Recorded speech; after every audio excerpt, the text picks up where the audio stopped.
Chère maman, mesdames, mesdemoiselles, messieurs, chers compatriotes, je tiens d'abord à vous présenter mes excuses de m'adresser à cette foule en français, mais je veux peut-être après intervenir en swahili pour que nous puissions nous comprendre et que le message que je vais donner soit très bien compris par tout le monde.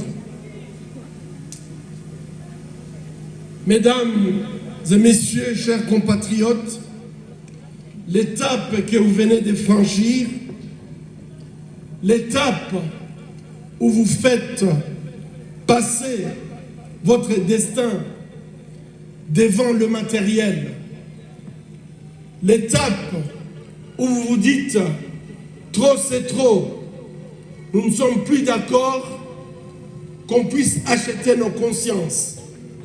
L'étape où vous dites « aujourd'hui, nous voulons nous choisir une personne et cette personne n'aura rien à dépenser. Nous allons faire toutes les dépenses avec nos maigres moyens. » C'est l'étape où vous voulez dire tout simplement que nous refusons que les hommes politiques continuent à acheter notre conscience et nous les revoyons revenir 5 ans après pour nous demander encore de leur faire confiance. Mais désormais vous dites, nous allons nous choisir notre dirigeant, nous allons financer les coûts de sa campagne et cette personne sera sous notre contrôle, puisque comme on l'a dit, la main qui donne, c'est toujours la main qui domine. Et pendant les années, vous aviez accepté à ce qu'on vous donne 5 000 francs et on vous écrase pendant 5 ans. Aujourd'hui, vous dites, nous ne voulons plus être écrasés, nous voulons au contraire que nous ayons la personne à qui nous serons capables de dire, c'est nous qui avions financé votre campagne, c'est nous qui avons fait que vous soyez là, et donc vous devez faire notre volonté et pas votre volonté.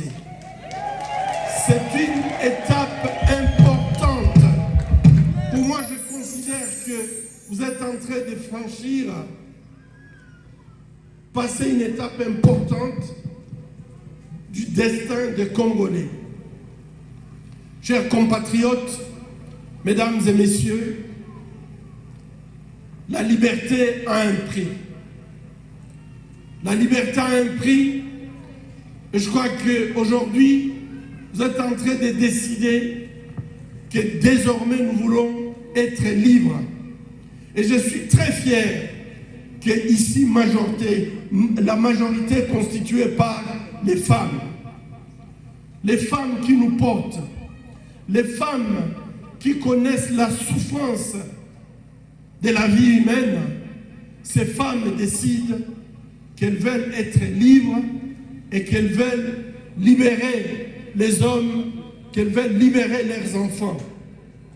Merci à toutes les femmes ici présentes. Et quand vous étiez entrés,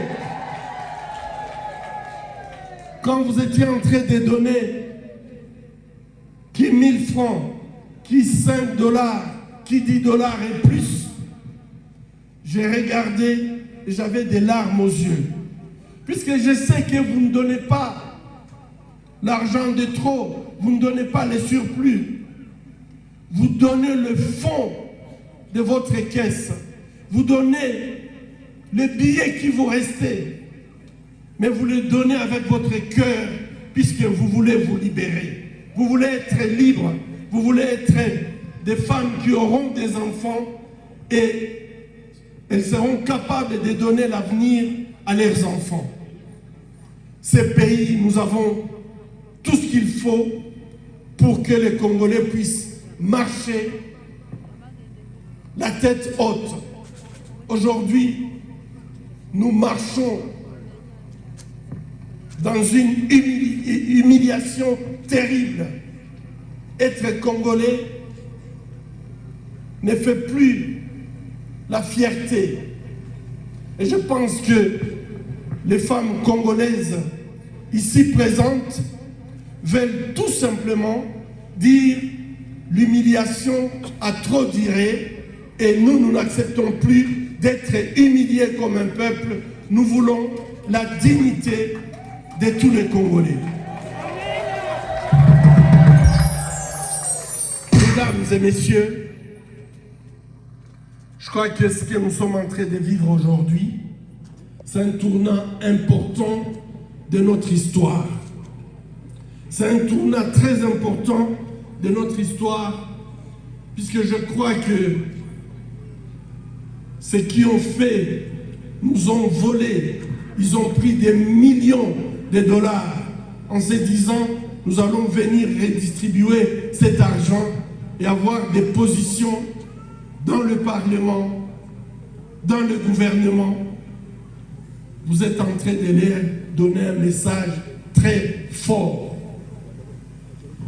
Je voulais vous dire que si la liberté a un prix, il faudrait que vous sachiez que le combat que nous allons mener ça va être une lutte longue, pénible et difficile. On n'aura pas seulement des ennemis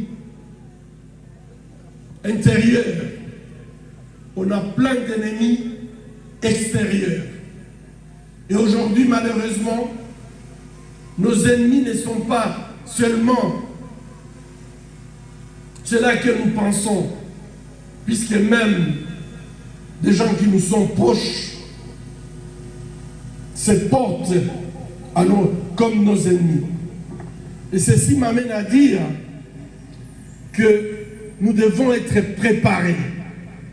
Nous devons absolument comprendre que nous allons au front et que l'ennemi est puissant. Ce ne sont pas seulement les Occidentaux qui nous ont colonisés depuis plus de 100 ans, qui nous ont pillés depuis plus de 100 ans. Aujourd'hui, dans nos villages, nous avons aussi des Orientaux qui exploitent nos richesses. Et en plus de ça, nous avons des voisins qui, en complicité, malheureusement, avec nos frères, participent à cette prédation. Et donc, vous comprenez très bien que nous avons besoin d'être soudés, nous avons besoin d'être forts, de comprendre le pourquoi de notre lutte. Mesdames et messieurs, notre histoire est longue. C'est une histoire il y a une histoire de souffrance, de terribles massacres. Ça ne commence pas aujourd'hui. C'est tout à fait une répétition.